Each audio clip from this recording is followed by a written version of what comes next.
예, 우리나라 속담에 중이 제 머리 못 깎는다라는 그런 속담이 있습니다. 아무리 중요한 일이라고 해도 제 손으로는 하지 못하고 반드시 남의 손을 빌려야만 할 수 있는 일을 일컫는 그런 말입니다. 우리는 지난 시간 압살롬이 다윗의 장자이자 자신의 배다른 형이었던 암논을 죽이는 그런 것을 우리가 보았습니다. 그리고 압살롬은 구슬 땅으로 도망을 갔습니다. 다윗은 잘 알고 있었습니다. 왜 압살롬이 자기의 형이자 자신의 아들인 암논을 죽였는지를요. 표면적인 이유는 암논이 자기의 이복누이 다말을 성폭행한 것이었지요. 압살롬은 이 다말과 같은 그런 동대를 가지고 있었기 때문에 그래서 나름대로 복수를 한다라는 그런 어떤 명분으로 결국에는 암논을 죽였다라는 것이 표면적인 이유지만, 그러나 한 단계 더 나가서 다윗은 알고 있었습니다. 왜 자기의 큰아들 암논이 성폭행을 하고 결국엔 자기의 동생에게 죽어야 했는지, 왜 또 압살롬은 자기의 형을 죽이고 저렇게 멀리 구슬 땅으로 도망가야 했는지, 또 자신의 딸 다말은 왜 자기 오라비에게 성폭행을 당해야 했는지, 이런 집안에 일어나는 모든 이런 비극적인 그런 일들, 그 모든 것의 원인이 자기에게 있다는 것을 다윗은 알고 있었습니다. 세상 사람들은 그냥 단순히 겉모습만 보고, 야, 암논이 자기 이복누이 다말을 겁탈했으니 그 다말의 오라비 압살롬이 가만히 있겠어, 그러니까 죽였지, 이것만 보지만 다윗은 알고 있었어요. 다윗은 그 모든 비극의 원인, 단초는 자기라는 걸요. 바로 밧세바를 취하고 우리아를 죽인 바로 그것이 바로 시작이었다는, 비극의 시작이고 원인이라는 것을 다윗은 잘 알고 있었습니다. 다윗이 이런 자신 때문이라는 것을 알고 있었기 때문에 다윗은 압살롬에 대해서 어떤 분노보다는요, 어떤 다윗이 압살롬이 한 그런 행동에 대해서 이해를 어느 정도 하기도 하고, 또 나가 어떤 미안한 그런 마음도, 미안한 감정도 다윗은 압살롬에게 분명 가지고 있었습니다. 그리고 시간이 지나면서 어쩔 수 없이 압살롬과 다윗은 부자지간이잖아요. 그러니까 아비 입장에서는 아들이 보고 싶은 건 당연한 겁니다. 암논은 이미 죽었잖아요. 죽은 자식이란 말이에요. 어떻게 해볼 도리가 없지만 압살롬은 지금 살아있는 자기 아들, 자기 자식인데, 그리고 압살롬이 왜 그런 일을 해야 했는지도 알고 있었고 미안한 감정이 있었기 때문에 처음에는 뭐 분노하는 마음도 있을 수 있겠으나, 사람은요 시간이 지나면서 점점 마음이요 풀릴 수밖에 없습니다. 그러면서 다윗은 압살롬이 보고 싶었습니다. 그런데요, 문제는 다윗이 압살롬을 불러올 수는 없어요. 왜냐하면 자기 형제를 죽였잖아요. 자기 형제를 죽였는데, 살인범인데, 암만 왕자라 할지라도, 자신의 아들이라 할지라도 어떻게 자기가 대놓고 그를 불러올 수는 없었습니다. 그리워는 하는데, 아들에 대한 아비의 그리움이 있는데, 그런데도 불구하고 대놓고 압살롬을 데리고 올 수는 없었습니다. 물론 압살롬 입장에서도 죄가 있으니 자진해서 갈 수 있는 입장도 아니고요. 그런데 이런 상황을 간파한 사람이 한 사람이 있었습니다. 누군가 하면 요압이라고 하는 사람. 그런데 여러분, 이 요압이라고 하는 사람은요, 아주 처세술에 아주 눈치가 빠르고 처세술이 뛰어난 사람이었습니다. 그래서 지금 왕의 마음이 압살롬에게 향한다라는 걸, 압살롬을 보고 싶다라는 것을 눈치를 챕니다. 그런데 어느 누구도 움직이지 않을 때 요압은요, 이제 약삭빠르게, 아주 나쁘게 말하면 약삭빠른 거고 좋게 말하면 지혜로운 거죠. 저는 한 번씩 그런 생각을 합니다. 이 요압이라고 하는 사람은 맹장이었습니다. 아주 군대 장관이었잖아요.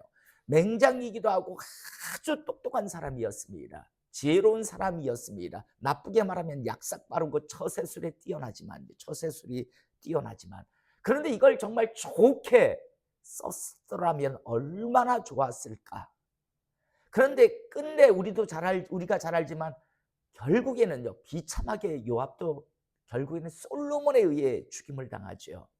너무 자기 이 땅에서의 어떤 욕심에 붙들린 삶을 살았기 때문에 하나님으로부터 어떤 용장으로서의 용맹함의 그러한 것들, 또 그 지혜로움이 하나님께 영광 올려드리는 그렇게 쓰임받는 사람이 아니라 결국 자기 욕심을 채우려는 삶을 살았기 때문에 결국은 비참하게 최후를 마치는데, 어쨌든 지금 다윗의 마음을 아주 정확하게 간파한 사람이 있었습니다. 누군가 하면 요압이었습니다.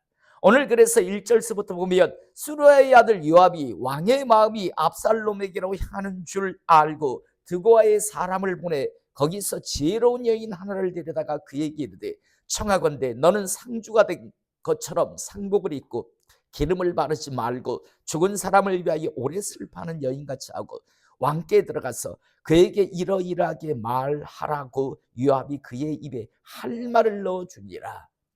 요압이 어떤 잔꾀를 쓰는가 하면 드고아에 가서 한 아주 지혜로운 여인 하나를 이제 고용합니다. 그리고 그에게 할 말을 넣어줍니다. 너는 이제 왕에게 가서 이러이러하게 가서 이런 말을 하라라고 이야기합니다. 요압으로부터 할 말을 들은 이 지혜로운 드고아의 이 지혜로운 여인은 왕께 나가서 마치 하소연하는 것 같이, 왕의 도움을 구하는 것 같이 이제 여러 이야기를 하는데, 그 내용이 이거지요. 자기에게 두 아들이 있는데 자기는 과부입니다. 그래서 남편은 이미 죽었고 이제 두 아들이 있었는데, 그런데 두 아들이 어느 날 들에 나가서 누구 말릴 사람도 없는 그런 들판에서 그냥 둘이 싸움을 해서 큰 아들이 둘째 동생을 쳐 죽여버립니다. 그래서 결국엔 아들이 둘이었는데 하나밖에 안 남았는데, 그런데 문제는 마을 사람들이 다들 지금 들고 일어나서 동생 죽인 그놈을 살려두고서는 안 되지 않느냐라고 하며 이제 제 큰아들마저 지금 동네 사람들이, 마을 사람들이 지금 다 죽이겠다고 다들 난립니다. 그들의 어떤 열심은 알겠는데, 그런데 제 입장에서는 남편도 죽었고 이제는 둘째 아들도 죽었고 이제 저 마을 사람들이 제 큰아들마저 죽여버리면 저에게는 아무것도 남지 않지 않습니까? 라는 식의 그런 어떤 안타까움을 왕께 이야기합니다. 이건 실제적으로 일어난 일이 아니라 요압이 지어낸 이야기죠. 지혜로운 여인은 아주 지혜로웠기 때문에 아주 리얼하게 말했을 거예요. 아주 진짜같이. 그러자 다윗은 그 여인의 말을 듣고 뭐라고 합니까? 그러면 안 되지. 내가 명령을 내릴게. 어느 누구도 그 큰아들 손 못 대게 할게. 그 큰아들이 정말 의로운 일을 해서가 아니라 그 여인을 불쌍히 여겼어요. 대가 끊기잖아요.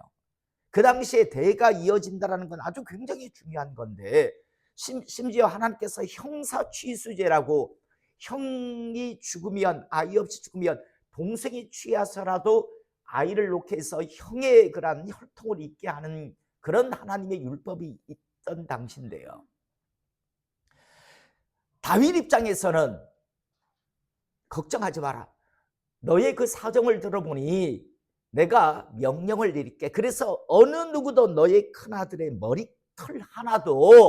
머리털 하나도 손 못 대게 내가 명령을 할 테니 걱정하지 말고 돌아가라 라고 그렇게 말해줍니다. 그러자 여인이 하나만 여쭤도 되겠습니까? 라고 다시 질문을 던집니다. 그러자 말하라고 하니까, 그런데 이후 이야기하는 걸 보면 한마디로 요약하면,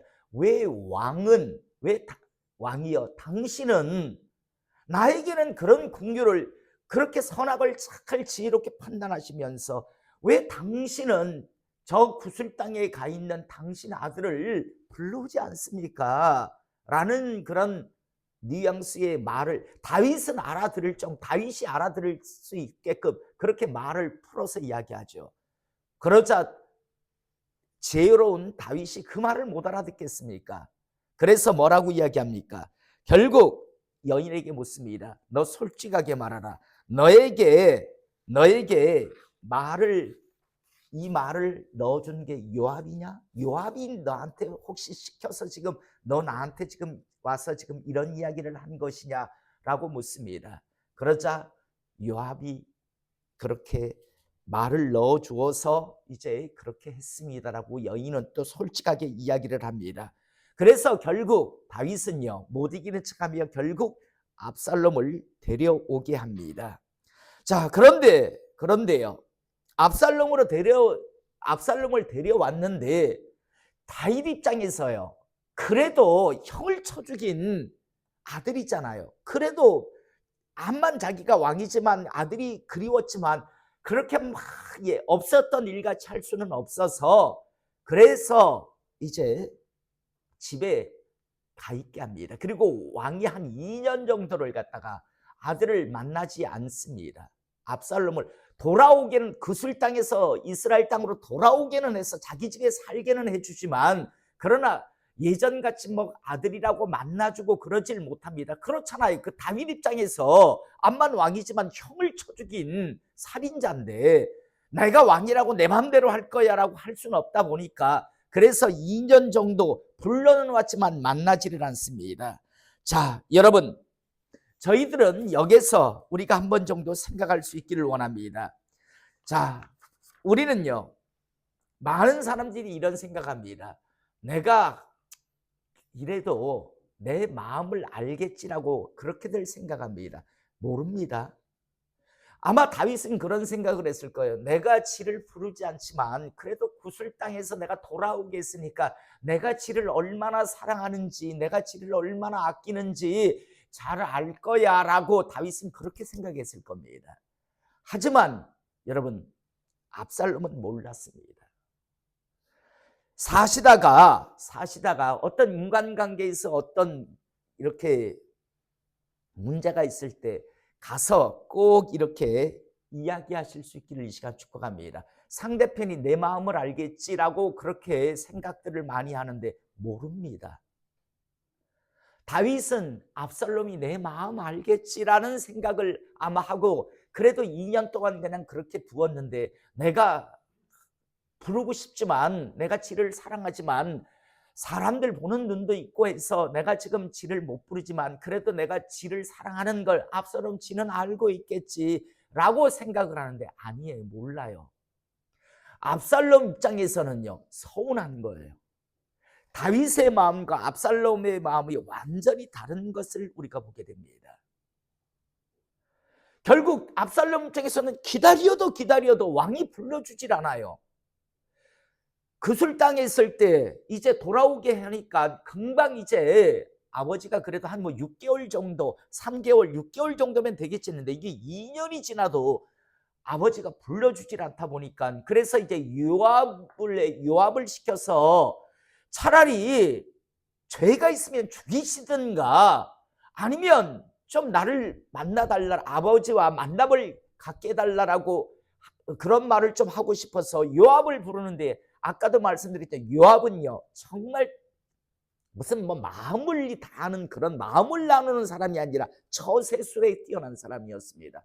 그러니까 그까지만 하고 더 이상은 자기가 관여해서는 안 된다라는 걸 알았기 때문에 전혀 압살롬이 불러도 안 와요. 그러니까 압살롬 입장에서는 어떻게 하냐면, 요압 요압의 밀밭에 불을 질러버립니다. 종을 시켜서. 요압이라고 하는 사람은 자기 것 손해보는 거는 참을 수 없는 사람이거든요. 아주 자기 욕심이 많은 사람이니까 불 지르니까 씩씩거리고 찾아 들어옵니다. 왜 불 질렀냐고요. 네 종을 시켜서 왜 불 질렀냐고. 내가 아무리 불러도 당신이 오지 않아서 그래서 당신 오게 하려고 불렀다라고 이야기합니다. 그러면서 내가 만약 죄가 있으면 차라리 날 죽이라고 하지. 아버지한테 가서 좀 이야기해라. 아니면 이제 아버지와의 만남을 갖게 해달라고 이야기하죠. 그래서 요압은요, 아버지 다윗에게 가서 압살롬이 이러이러한 마음을 가지고 있습니다라고 이야기하고, 그래서 결국은요 압살롬을 다윗이 압살롬을 불러서 이제 아들과 부자지간의 그런 만남을 갖게 되는 것을 우리가 보게 되는데요. 이것이 오늘 길지만 오늘 내용이에요. 전 그런데요, 오늘 이 시간 특별히 제가 함께 좀 한번 생각해 보길 원하는 건, 여러분 살아있을 때 자신의 그런 영혼의 때만큼은 잘 관리하시고 준비하실 수 있기를 원합니다. 여러분 그런 말 있죠. 죽은 놈만 억울하다란 말이 있듯이 암논이 어쨌든 성폭행하고 죄를 짓고 죽은 건 맞아요. 압살롬에 의해서 죽임을 당했는데 어쨌든 다윗 입장에서 암논도 아들이고 압살롬도 아들이잖아요. 그런데 죽고 나니까 잊혀져요. 여러분 많은 사람들이 죽고 난 이후에 많은 사람들이 어떤 생각을, 나를 많이 기억해 줄 거라고 생각합니다. 기억해 주기를 원합니다. 기억 안 합니다. 죽고 나서 우리나라는 3일장하고 나면 3일 지나면 그 다음부터 잊혀지기 시작합니다. 많은 사람들이 오래 기억할 것 같죠. 기억 안 합니다. 저희 할아버지가 저희 할머니가 저 굉장히 사랑했어요. 제가 장남으로 태어났으니까 정말 이뻐했어요. 내가 지금 기억해도 기억할 정도로요. 그런데 제가 지금 할아버지 할머니 맨날 생각하고 살까요 안 살까요? 거의 생각 안 해요. 제가 아마 할아버지가 됐는데 한 번씩 제 손주를 보면서 한 번씩 제 유나가 저번에 그랬댔잖아요. 할아버지 언제 죽어요? 그러더라고요. 그래서 왜? 그러니까 할아버지 죽고 나면 제가 많이 슬플 것 같아요. 사진 보고 울 것 같아요. 그러더라고요. 근데 뭐 얼마나 보고 울겠어요. 그죠? 잊혀지겠지. 지도 결혼해서 사랑하는 남편을 나중에 맞이할 것이고, 지도 자식을 놓고, 지도 또 그렇게 하면 할머니가 될 거고, 그것도 그렇게 사라져 가겠죠. 또 그렇게 하고, 저는 그때 아무도 생각 안 하고, 그죠? 그러니까 저는 오늘 보면서, 야, 그래. 압살롬은 살아있으니까 그래도 다윗이 만나보고 싶어 하는구나. 다윗이 암논을 지금 그리워하지 않잖아요. 암논을 그리워하지 않고 살아있는 압살롬을 그리워하는 걸 보면서, 자, 우리 살아있을 때 서로 사랑하시고 살아있을 때 신앙생활 잘 하셔서 자신의 영혼의 때를요 잘 준비하실 수 있길 원합니다. 제가 자주 하는 말이지만 전도서의 산계가 뭐보다 낫다? 죽은 사자보다 낫다. 왜? 예, 기회가 있으니까. 살아있을 때 기회가 있는 겁니다. 죽고 나면 아무런 기회가 없습니다. 여기에 우리가 지금 존재한다는 건 우리 모두에게는 지금 기회가 있는 겁니다. 이 기회를 꼭 선용하셔서 자신의, 다른 사람 뭐 어쩌고 생각하지 마시고 자신의 영혼의 때를 준비 확실하게 하시며 살아가시는 그런 하나님의 사람이 꼭 되시기를. 우리가 나중에 떠나고 나면 순서 없이 반드시 다 떠나갈 거예요. 떠나가고 나면요 아무도 기억 안 합니다. 내가 암만 이 땅에서 정말 사랑하고 사랑을 주었다 할지라도 결국에 시간이 문제일 뿐이지 서서히 결국엔 잊혀지고 사라집니다. 그 사라지는 것을 아쉬워해서 이 땅에서 뭔가를 남기려고 하지 마시고 우리가 갈 곳을 미리 준비하시며 살아가시는 지혜로운 하나님의 사람 되시기를 이 시간 주님의 이름으로 축복합니다.